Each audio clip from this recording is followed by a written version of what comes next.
Man, Florida drivers are nuts. I thought to myself as rows of Florida license plates weaved back and forth in between the two lanes around me headed south on I-95. The traffic had slowed to 45 miles per hour just south of Daytona Beach, and each Florida driver was hell-bent on breaking free.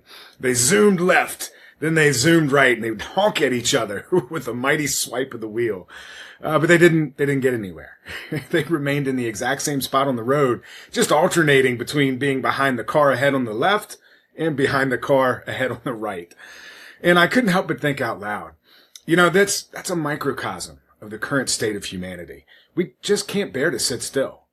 Since there was nobody in the passenger seat, I got no response to my philosophical musings. It was a sunny day in April 2017. It was year 8 of the Bitcoin revolution, and I was on my way to meet my heroes.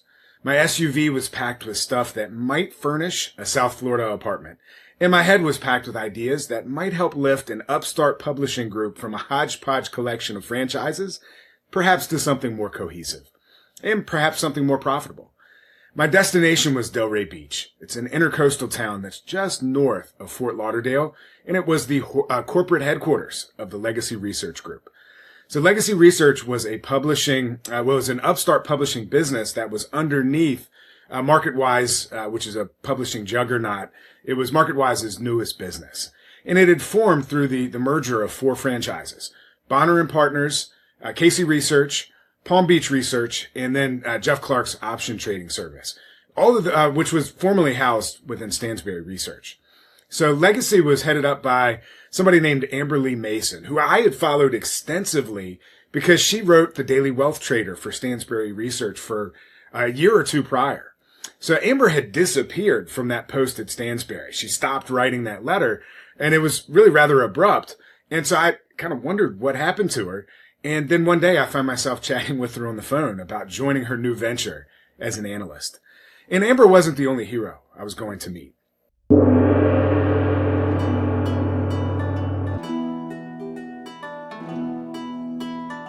Hello and welcome to episode 4 of the Phoenician League podcast. I'm your host, Joe Withrow. I'm laying out my background for you in these first several episodes so you have a feel of where I'm coming from. We'll get into more timely market analysis and economic commentary soon, but I think it's important to make sure that I'm transparent about the experiences that shape my perspective. So, in the first 2 episodes, I shared my experience inside the corporate banking world, Wells Fargo's loss mitigation department, and Bank of America's special assets group. In both cases, I was disgusted by what I saw. Then in episode 3, I shared the story of how I left it all behind, moving to a 5-acre property way up in the mountains of Virginia. The problem was my business venture was not going very well. I had a little bit of success, but not nearly enough to cover the bills. And with a new daughter entering the picture, I suddenly had a much bigger financial commitments to think about.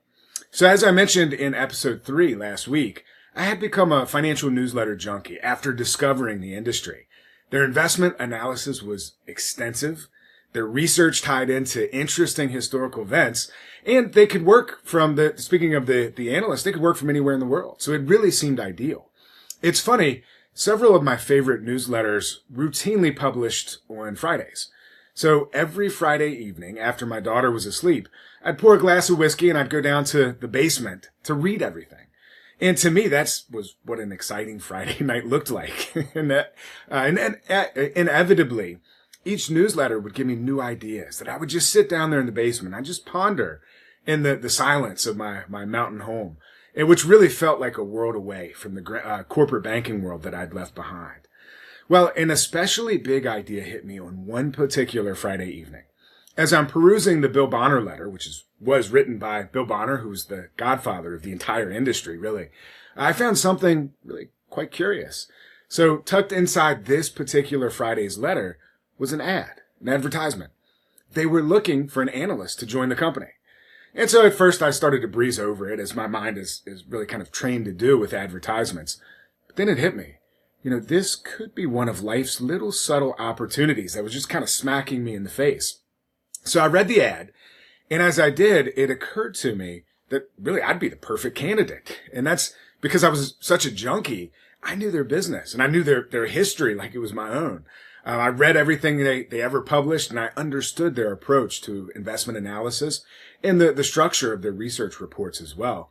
And I really had studied their business model extensively also, because I was trying to reverse engineer it to help me with my own fledgling business. So I'm reading this ad, and suddenly my mind starts racing. There was only one problem, though. The ad made it clear that the Analyst would work out of their office in Delray Beach, Florida. And yet I had this 2-year-old little daughter. And we're way up here in the mountains of Virginia. So as I thought through it, I realized that, I just had to respond to the ad. It was certainly worth a conversation, right? And so after two phone interviews and a trip down to spend 2 days in the Delray office, I just couldn't pass on the opportunity. It was too exciting, and I would get to meet these guys that I had spent years reading. And so my plan was to rent an apartment in the area for 1 year, and then I was going to spend all my time and energy working. That was my commitment to myself and my family. If everything worked out, I knew that I'd be able to go remote and work from my home in Virginia after that. And if it didn't work out, I would have made a little bit of money, and I would have learned a ton of lessons that I could apply to my own business. And so the only downside was I would have to be away from my family for most of the year. And that's how I found myself heading south on I-95 with the Florida license plates weaving in and out of the lanes around me. I was going to meet my heroes. To me, these people represented what capitalism was supposed to be.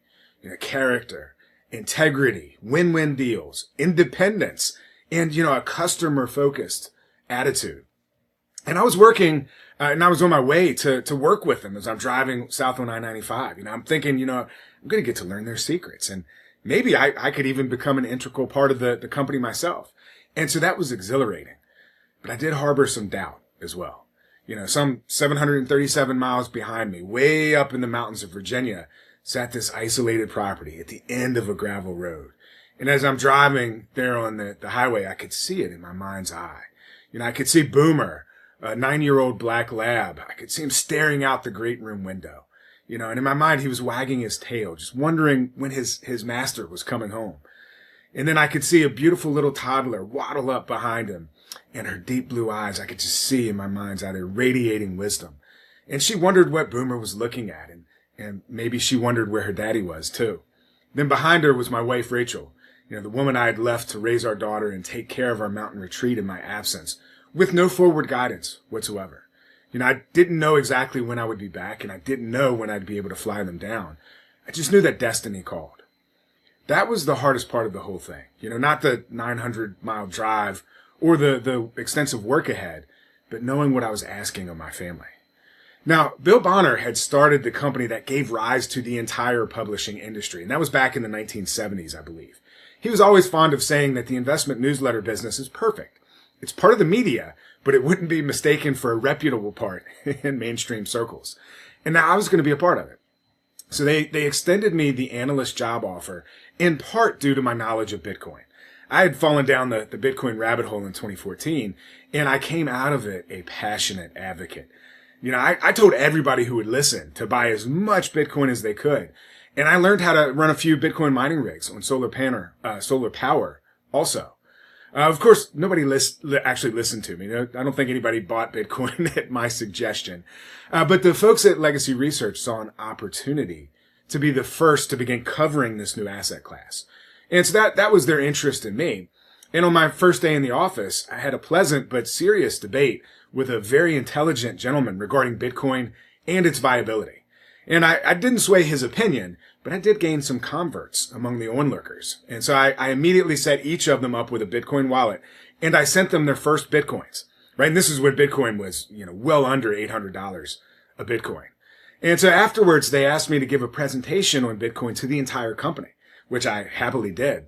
And it went so well that I did a follow-up presentation for them several months later. And true to my word, I did nothing but work for that year I spent in South Florida. I learned a ton, and I really became a formidable analyst myself. And that's thanks largely to having direct access to some real seasoned experts. I also learned the principle of iron sharpens iron. And I know that's a little cliche, but it was certainly the case in the Analyst bullpen. Every year the company would host their Big Idea Summit down in Miami. And it was this 2-day retreat where each analyst would give a presentation on really whatever they were most excited about, from a finance, investing, economic standpoint. And it was an absolute blast. But there was a lot of pressure too. Industry godfathers Bill Bonner, Mark Ford, and Duck Casey were among the audience members. I think Porter Stansberry was there 1 year too. They're assessing these ideas, as were all the other analysts. You had guys like Chris Mayer, Dan Denning, Tom Dyson, Jeff Clark, Nick Giambruno, Jeff Brown, E.B. Tucker. There was a ton of brain power in the room. And by the way, it was understood that everybody would consider and discuss the ideas presented. So we had to be on our game. I titled my presentation, A Tale of Two Worlds, and I tried to show how American society was fracturing into the haves and the have-nots. And I detailed both the causes and I proposed solutions to the problem. And I spent countless hours on that presentation, and we ended up doing a research report based on the idea. So all that's to say, my work in the investment field and my exposure to some industry greats really is what shaped me into the person that I am today. And I kind of chuckle now thinking back to how I almost didn't take the job, because really, in reflection, I realized everything I've accomplished over the past 10 years, it truly is thanks to what I learned from that experience and from all the great wisdom that some of these guys shared with me. And so we turned this upstart new publishing business into an incredible success. The business, I believe it grew, I think it tripled in size in the 4 years after I joined. And that's in terms of revenue, and our staff grew, and our scope of investment research grew, everything. But then everything changed. Our upstart business was wholly owned by a larger entity, and that entity was gearing up to go public through what's called a Special Purpose Acquisition Corporation, or SPAC, S-P-A-C. That's where a private company does a reverse merger into a publicly traded shell company, and that's instead of doing a traditional IPO. The benefit to this is that whoever set up the SPAC, they handle all the expenses and the regulatory work associated with establishing a publicly traded company. And so that way, the private business doesn't have to worry about any of that stuff. The downside is that whoever sets up the SPAC gets substantial equity in the private business, as well as seats on the board of directors. So that gives them influence over the company, which is a big risk because you don't know what their true motivations are. And we found out firsthand just how big that downside can be. I'll tell you more about it in our episode next week. That's going to do it for today's episode of the Phoenician League. If you found any value in today's conversation, please subscribe to stay plugged into the network. We put out new episodes every week. And if something we talked about today made you think differently about money or investing, please leave a review and let us know. That helps the show reach the people who could really benefit from it. And remember, financial freedom does not start with money. It starts with understanding and a fiercely independent mindset.